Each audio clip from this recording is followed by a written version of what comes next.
Hello viewers, کہنے کو بہت کچھ ہے اگر کہنے پہ آئیں، مگر ان کی یہی مرضی ہے کہ ہم کچھ نہ کہیں، اور غور فرمائیں ہم بھی منہ میں زبان رکھتے ہیں، کاش پوچھو مدعا کیا ہے۔ تو آج اس خاموشی کو توڑ کر اور اس گزرتی کیفیت کو مد نظر رکھ کر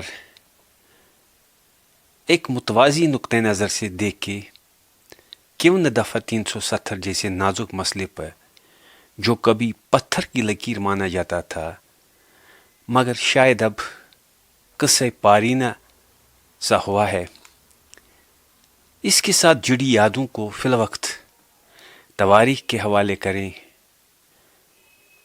کیونکہ تواریخ ہی ہر مسئلے کو سنبھال کے رکھتی ہے اور مناسب وقت پر اس کی صحیح جانچ پڑتال کرتی ہے۔ اس مقصد کو مد نظر رکھتے ہوئے میں نے اس مہم کے ہر پہلو کو پہچاننے کی کوشش کی تاکہ نئی کشمیری پود کو دفعہ 370 کی تخلیقی و موقوفی عمل کی جانکاری ہو۔ اور اس endeavor I am deeply grateful to Dr. Vikas Divya Kirti sir for being an exceptional source of knowledge and inspiration. His insights have not only expanded my understanding but also fueled my passion of learning. I owe much of my making of this video to his invaluable teaching and wisdom. اور یقیناً اس لیے میں اس موضوع پر ان کی ماہرانہ وضاحت اور تجزیے کو من و ان الفاظ میں ان ویڈیوز میں دہرا رہا ہوں۔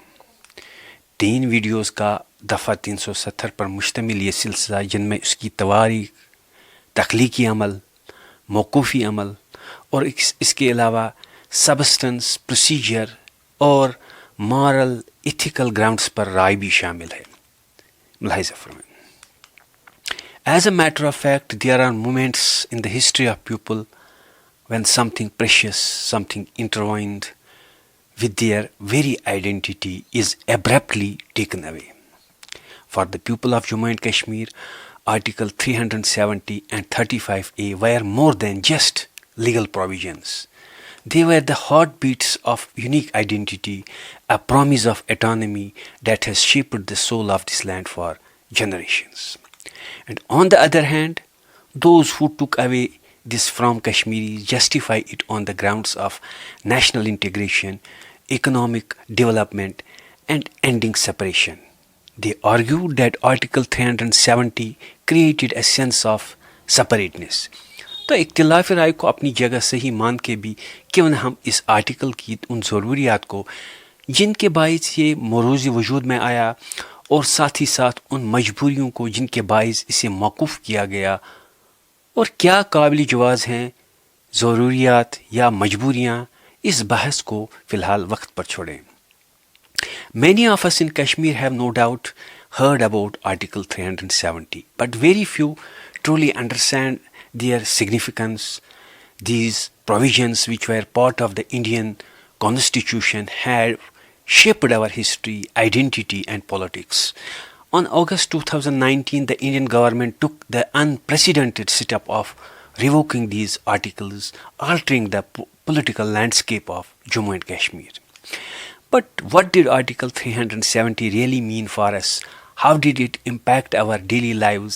And what does its abrogation signify for our future? In this video, we will first know about how, why, and when it was created, and the subsequent videos, the process of its abrogation, whether the same is justified or unjustified on the substantive, procedural, moral, and ethical grounds to help us better understand this pivotal moment. تو سب سے پہلا سوال جو ذہن میں اٹھتا ہے کہ دفعہ 370 اور 35A کیا ہیں، یا یہ کہاں سے پیدا ہوئے؟ جس طرح بچہ ماں کے بطن سے پیدا ہوتا ہے، ٹھیک وہی بات ادھر بھی ہے۔ جی ہاں، ان کی ماں آئینی ہند ہی ہے. دراصل جب آئینی ہند بنا تو بھارت کی سنویدھان سبھا یعنی انڈین کانسٹیٹیوئنٹ اسمبلی میں انڈین کانسٹیٹیوشن کے اندر ایک آرٹیکل 306A کے نام سے بنا، جو بعد میں فائنل ڈرافٹ آف کانسٹیٹیوشن میں 370 آرٹیکل ہوا. حالانکہ 35A اس کے ساتھ بعد میں جڑ گیا. So Article 306A was the precursor to what became Article 370 in the final draft of Indian Constitution. Actually, at the time of drafting of the Constitution, it was decided to include in the Constituent Assembly of India 4 members from the state of Jammu and Kashmir. یہ اس لیے تاکہ جموں کشمیر کے مستقبل کے بارے میں سوچا جائے اور ان کے تحفظات کو یقینی بنایا جائے. And Sheikh Mohammed Abdullah, Mirza Afzal Beg from Kashmir, Moti Ram Begda from Jammu and Maulana Masoodi from Kashmir were brought in the Samvidhan Sabha or Constituent Assembly of India to represent the interests of Jammu and Kashmir people during the drafting of Constitution.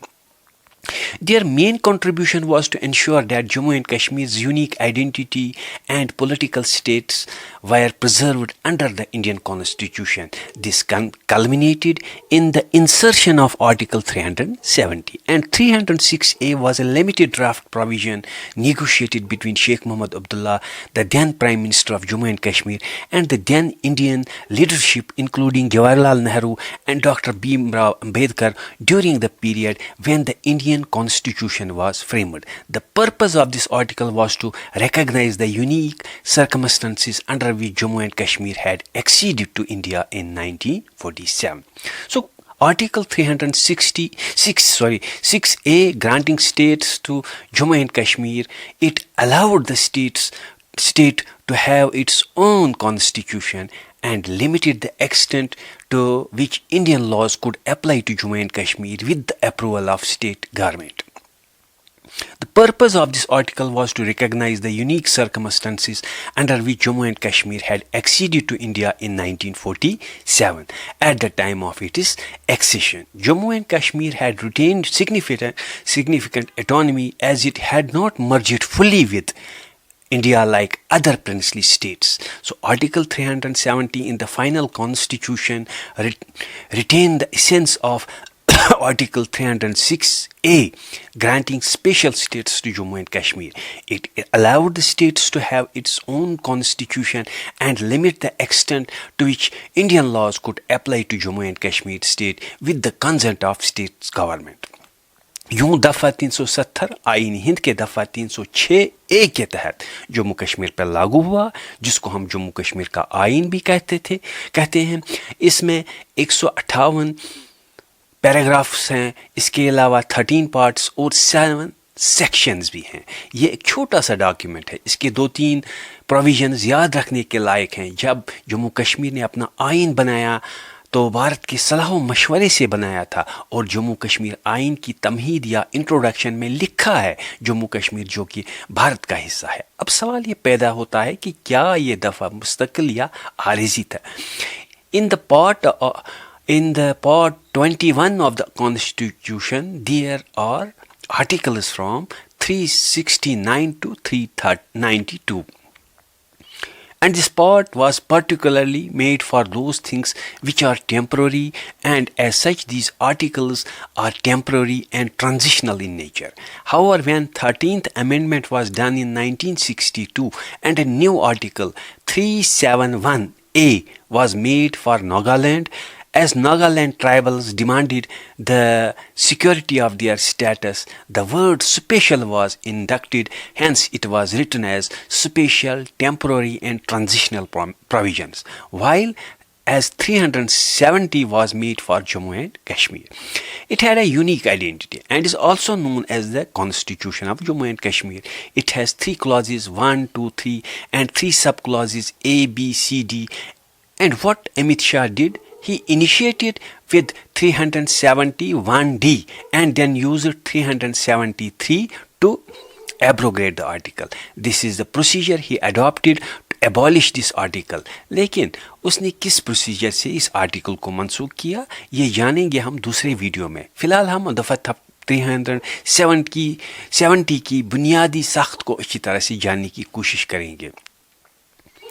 In 371 of Article of Indian Constitution, it is said that the Article 238 will not be applicable to Jammu and Kashmir.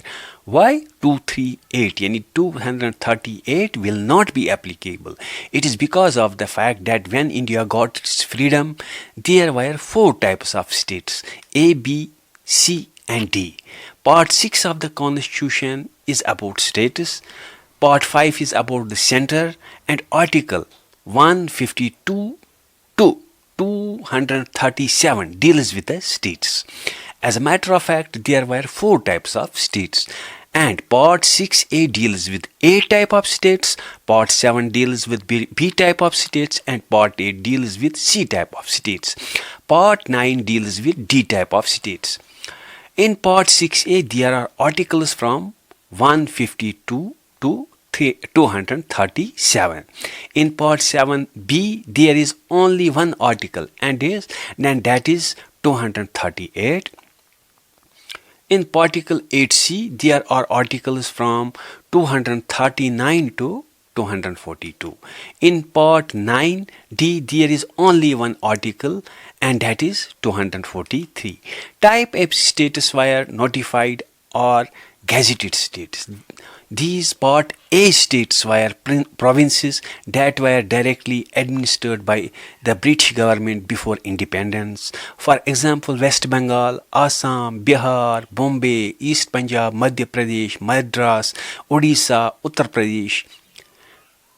Type B or Part B states were princely states that had acceded to India after British left. These states were governed by Raj Pramukh, usually a former prince. They had their own army, and after independence they had prime minister in their states.